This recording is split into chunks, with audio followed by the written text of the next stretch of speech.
talk will related with the water CO2 trade-off that is driven by the energy demand in China.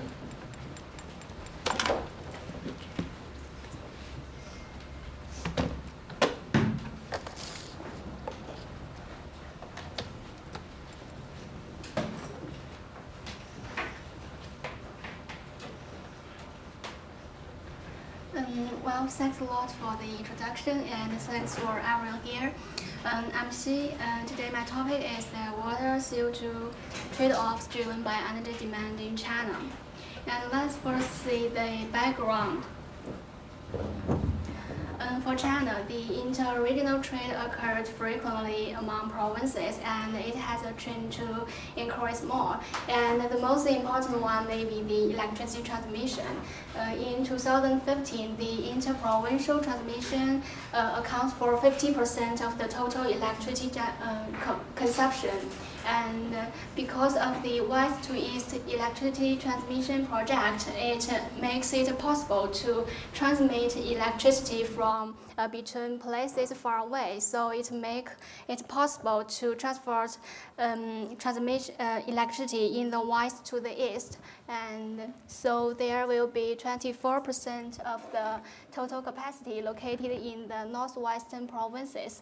And besides electricity, there will be natural gas and also coal resources. They will be transported between the provinces. And China also have some new policies to build more coal reserve bases in the northwest provinces, and it will indicate that it will export more like coal and electricity to the coastal provinces. So about this kind of energy trade, we can see that there is a geographic disconnection between the energy production and the energy consumption. So it means that the environmental impacts induced by the energy production, like the water uses and CO2 emissions, it will be virtually transferred between the provinces. And so we are thinking that for the energy planning management, if we like to deal with it in a more sustainable way, how to deal with the environmental impacts and also meet the demand in every provinces, it will be more complicated induced by the energy trade. So for before, if we like to trace the virtual water and CO2 embodied in the energy production, there may be two ways. The first way is physical method. We may directly get the transmission amount and also the water or CO2 intensity of electricity generation. And this is only direct CO2 or water consumption. And the other way is the input-output analysis.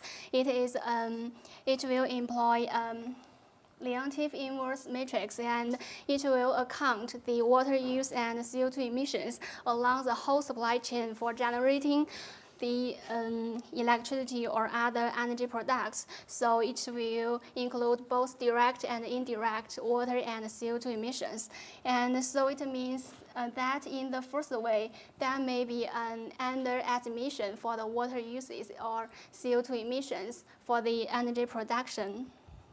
So for China, what we already know for this kind of energy water or energy CO2 analysis, and they have come up with similar conclusions, like the water or CO2, it is transmitted from the west to the east, and it is at a risk of aggregating the water risk at the northwest provinces and increase their CO2 emissions.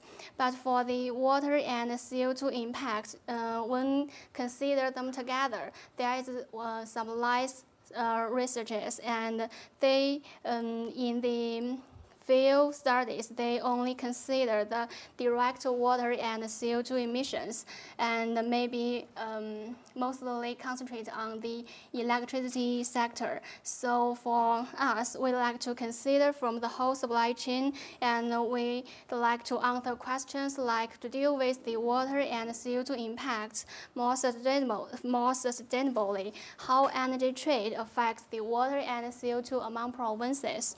And we like to classify different energy types and do analysis in a consistent framework, and to investigate like the water or CO2 footprint, their spatial distribution, and also the trade framework and their sector interactions, and also what's the difference between the different energy sectors in terms of these three aspects. And my methodology is the methodology just mentioned, the multi-regional input-output analysis, which will include direct and indirect environmental impacts. Because of the time limitation, I will directly go to the result part. So the first one is the water and CO2 footprint distribution among China, and we can see from the figure the pie size indicates the footprint amount. A larger one shows it has a higher water footprint or CO2 footprint, and the colors with the blue one is the electricity sector, and the orange one is the oil refining products sector. And so when comparing the CO2 emissions and the water resource uses, we can see the most important sector will be the electricity sector and the oil refining products sector. They will attach with a higher CO2 or water intensity for this kind of sector. And for the spatial distribution, we can also see very big difference. But for the coastal provinces, they are more developed in China, so they will have a higher electricity or other energy demand, so they will have a higher water or CO2 footprint. But for some other provinces, like the central parts, for the water resources, the south parts will have a higher water footprint, but for the CO2, it will mainly located in the north parts. And this kind of distribution is mainly induced by the water intensity or CO2 intensity. They will be higher in the south parts or the north parts respectively. And so about the sector interactions, I have given some examples for 4 provinces in the coastal China. And the figure shows when we like to generate 1 unit of energy demand, how much the national economic value will be increased, and how much the national water uses and the CO2 emissions will we get. And so and for each energy sector in each province, for each environmental impacts like water, CO2, we have the sector distribution. And so we can get some similarities like the for the water, like the electricity sector is the green one, and the yellow one is the manufacturing sector. So they are the major like water users for the electricity generation. And we can see the agriculture sector, it also takes some share because of its higher water intensity when generating the agriculture products. So this is the characteristic of the water uses. And for the CO2, we see mainly the electricity sector, manufacturing sector, and the service sector. They will contribute to some CO2 emissions or water uses for the different energy sectors. And besides these sectors, we can also see some provincial the differences, like the CO2 emission, like the CO2 emissions of the electricity sector. We can see that the Beijing, it has a very much lower CO2 emissions in this sector, but the 4 provinces, they have some similar power mix. It means that they all have a higher percentage of thermal power, which is relatively higher higher CO2 intensive, but the Beijing, it is lower, which means that it may have a higher technological level to reduce its CO2 emissions. And for the trade network, first we give this table to show the share of the water and CO2 embodied in the trade among the provinces. And we can see that the oil refining sector, it has a really high share, more than 70%, while the electricity sector, it will have more than 20%. And for this kind of results, we can think that for the oil refining sector, it will have a higher possibility to induce the negative environmental impacts like CO2 or water uses in other regions far away. So this is a trend between the different energy sectors. And for the water and CO2 trade network among the provinces, we give these 2 figures. They are the water usage and the CO2 emissions driven by the total 5 energy sectors demand. And we can see the colors. The red color shows that it is an exporter. The green ones is an importer. And so we can see for the water and CO2, they have and the lines shows the major water or CO2 flows between the different regions. We have 8 regions here for China. And so for the flow direction, we can see it is similar to flow from the west to the east. But we can see that it has a very different special distribution for the major like exporters. For the water, the south parts will have a higher exports, but for the CO2, the north part, it will have a higher CO2 export, which means that maybe for water saving or CO2 reduction, different exporters should be paid attention to. And for different energy sectors, we also derive the similar figures. For the above 2 ones are the electricity sector, and this is the oil refining sector. These are the major sectors for the 5 energy sectors. And so we can see for the electricity sector, the water flows and the CO2 flows, they are similar, and they are consistent with the west to east electricity transmission in China. And for the oil refining sector, we can see the difference, which is that mainly due to the northeast region, it will export a lot of water and CO2 emissions. So comparing different energy sectors, we can drive different energy planning policies to save water or CO2 in different regions. And this one is the water. We'd like to analyze the implications induced by the energy trade, and this is for the water scarcity stress level in different provinces, and we have 2 different water scarcity indicators. This is the physical water scarcity. This is a holistic water scarcity, which shows the it is an socio-economic indicator to show the ability of the province to deal with its like water shortage situations.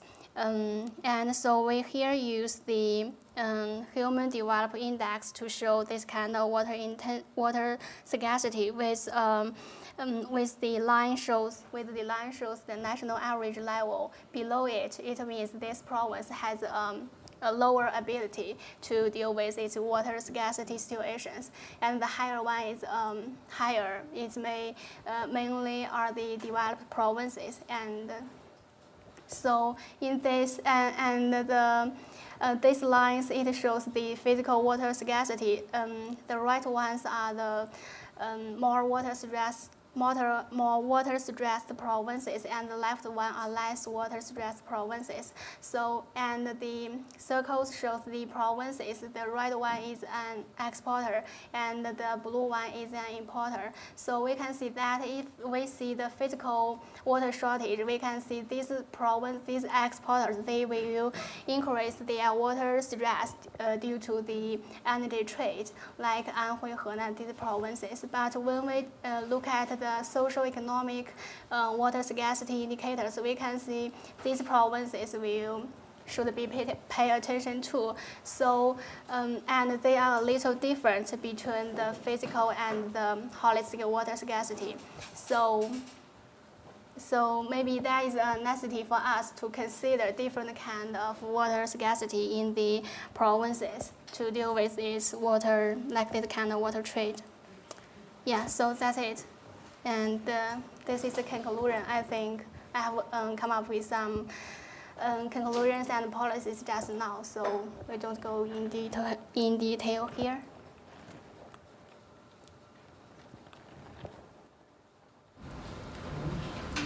Yeah, thanks. Okay, thanks very much. She's our last speaker, so if you have any questions, feel free to ask. If not, I actually wanted to ask the final slide. You have just some I think some policy implications, but the last one. What's for example, if you are the chairman in China, what you can suggest for China to do in terms of under such water scarcity and also with limited energy supply? I think for now the energy trade network is because of the reserve level of different provinces maybe, and so but I think at least we need to notice the environmental impacts induced by the energy demand. So for example, for an water exporter and importer, they have the water transfers because of the energy. So if we like to maybe mitigate the water stress in the exporters, so there is another way. Maybe we need to like the demand side management of the importers to save the water uses in the exporters indirectly. Like this maybe it is hard to implement, but I think this is kind of maybe a serious question for China to, yeah. So. Like, for example, this green consumption from consumption side. Yeah. To have the more clear supply chain, more clear. Like that. Yeah. Okay. Yeah, but it is maybe difficult. Okay, thanks Xi, and thanks everybody for today's session, and I hope you enjoy the following session, and I hope we will have a wonderful dinner.